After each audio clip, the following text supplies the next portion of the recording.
Hello students. Hopefully आपने मेरे first 2 videos में जितने भी क्वेश्चन हैं वो सभी लोगों ने सारे कर लिए होंगे। जिन भी क्वेश्चंस में डाउट हैं वो आप कमेंट्स बॉक्स में डालिए। मैं वो सभी डाउट्स का एक वीडियो लेकर आऊँगा। जब कुछ certain number of doubts create हो जाएंगे तब तक आप करते रहिए। और एक जो मैं यहाँ पे पर्टिकुलरली मैसेज आपको देना चाहता हूँ, पर डे आपको 5 क्वेश्चन सॉल्व करने हैं। यदि आप एक्यूमुलेट करके 3 डेज के क्वेश्चंस को एक दिन में करना है तो इस सीरीज का आपको कोई भी एडवांटेज नहीं मिलने वाला है। ये बहुत ही साइंटिफिक वे से, बहुत रिसर्च के बाद इस तरीके से सीरीज बनाई हुई है कि आप जब क्वेश्चंस करेंगे तो आपका 1 मंथ में पूरे सिलेबस का रिवीजन हो जाएगा। और आफ्टर 13 डेज, आप 30 डेज के बाद आपको लगेगा हाँ बिल्कुल सारी चीजें हमारी टिप पे हैं। और रेगुलर इंटरवल में आप एग्जाम तक इस तरीके से रिवीजन करते रहेंगे तो आपको 100 मार्क्स लाने से कोई भी नहीं रोक सकता। तो आप मेरी इस पर्टिकुलर बात को ध्यान रखेंगे कि आपको हर दिन 5 क्वेश्चंस करने हैं। यदि आप एक्यूमुलेट कर रहे हैं तो इस सीरीज का आपको कोई एडवांटेज नहीं है। अब मैं आपको थर्ड डे के टुडे इट इज डे 3, तो क्वेश्चन नंबर 11 से 15 में लेकर आ रहा हूं। तो देखिए ये रहे आपके क्वेश्चन नंबर 11 to 15। तो जैसा कि मैं हर एक में ब्रीफ में एक्सप्लेन करता हूं आपको करने के लिए, तो आप इसे हिंट मानकर उन क्वेश्चंस को कर सकते हैं। क्वेश्चन नंबर 1 गिवन है आपको, ए स्क्वायर मैट्रिक्स गिवन है, determinant of A equal to 2 given है। आपसे वो फाइंड करवा रहा है value of determinant of A into A transpose. तो बच्चों पहली चीज, determinant of A into A transpose will be equal to होगा determinant of A into determinant of A transpose. Open कर दीजिए इसको। This will be determinant of A into determinant of A transpose. अब determinant of A given है, determinant of A transpose नहीं given है।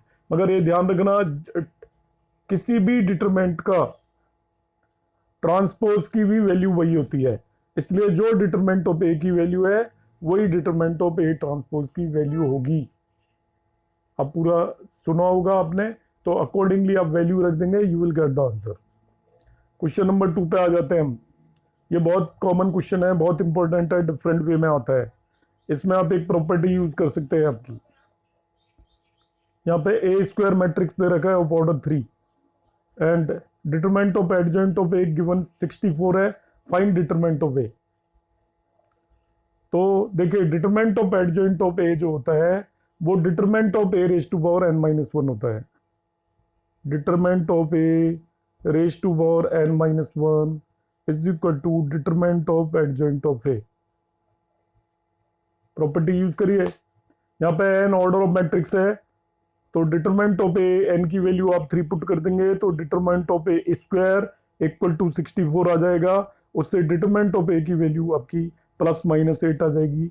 This one property is very important. तो ये question number 2 B हो जाएगा।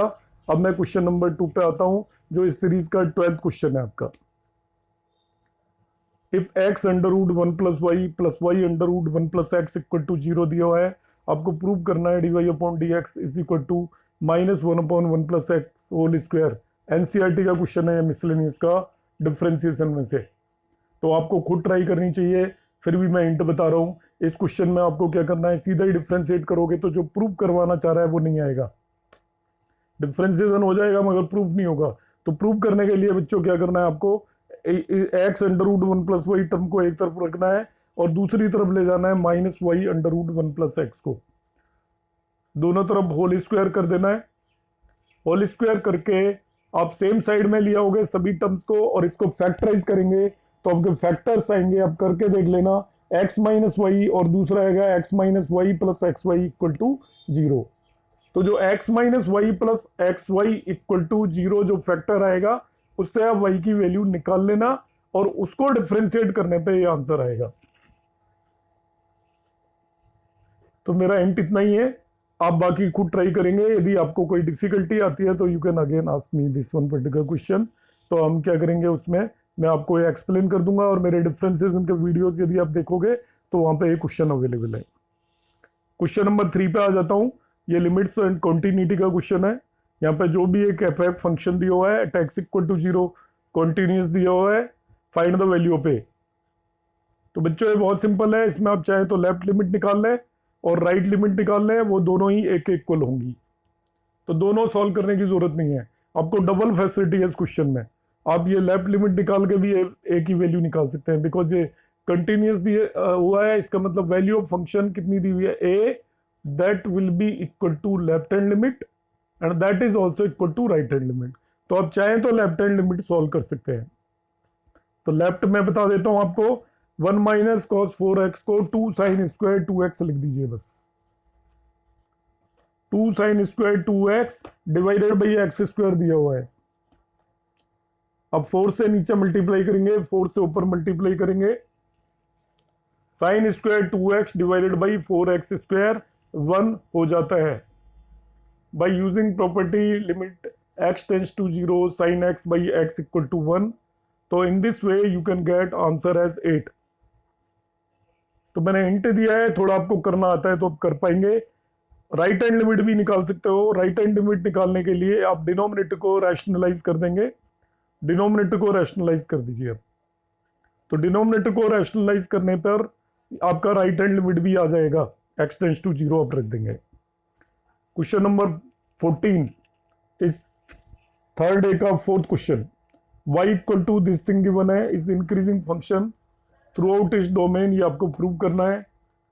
तो बच्चों जो स्टेप्स होते हैं इंक्रीजिंग फंक्शन चेक करने के, फर्स्ट हम dy अपॉन dx निकालेंगे।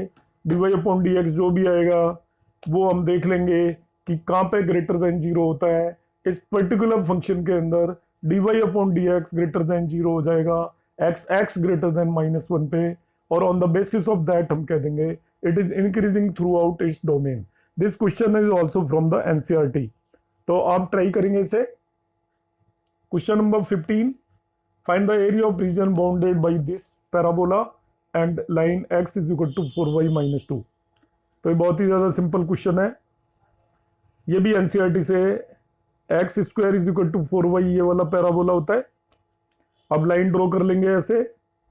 एरिया निकालने के लिए क्या करेंगे, इस और इस पॉइंट का पॉइंट ऑफ इंटरसेक्शन निकालेंगे। ये पॉइंट ऑफ इंटरसेक्शन निकालने का तरीका क्या होगा, इस स्ट्रेट लाइन से x की वैल्यू पैराबोला में रख देंगे या स्ट्रेट लाइन से y की वैल्यू पैराबोला में रख देंगे। हम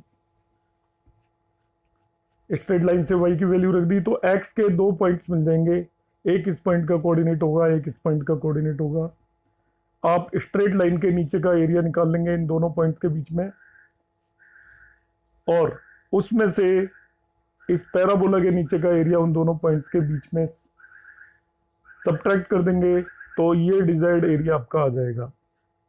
तो ए वाई आपने यदि किया हुआ है तो आपको मेरा मेथड समझ में आ गया होगा। Still if you have doubt तो फिर आप डाउट रेज करेंगे, तो मैं इन सभी के सॉल्यूशंस भी आपको बताऊंगा। थैंक यू बच्चों।